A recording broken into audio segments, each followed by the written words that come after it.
I'm Katie Saunders. I'm a partner in our Trowers Hamlins construction team, and I head up our modern methods construction practice area. Trowers Hamlins is a real estate law firm, and we've been advising our clients in both the public and private sectors over the last few years on how they can deliver better housing projects using modern methods construction.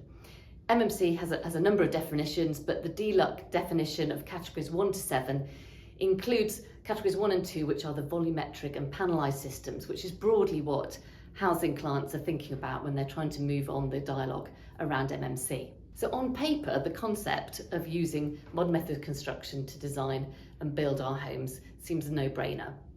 Controlled environment in a factory, which means the quality is so much better because you can use precise techniques, you can use a skilled workforce, you can recruit a better workforce because people might want to work in a more covered environment than out on site at the whim of the weather. But also you avoid those issues that arise on site when you have uncertain conditions, ground conditions, as well as weather conditions.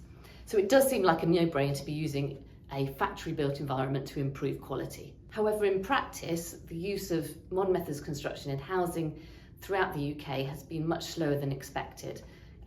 This has been a number of factors. The fragmented nature of the housing market in the UK, particularly the public sector housing market, means that the volumes and pipelines needed to deliver housing at pace and to get pipelines into a factory environment to make efficiencies and reduce cost have not been there. And therefore the take-up has been much more in the house builder and the private rented sector market, where building tower blocks, which makes it much easier in terms of standardisation of units, has been more successful, and the house builders who have an end-to-end solution and can control their own market has seen a much greater take-up than in the public sector. So how do we embed quality in a new manufacture model? Well, a number of top tips. First of all, good leadership. At the outset, it's really important within both private and public sector housing developers to really be convinced that MMC is the right solution and to gear design and planning around that solution. Secondly, early manufacturer and contractor engagement, to get involved with the design and also to input into the building safety requirements that are now needed for the Building Safety Act.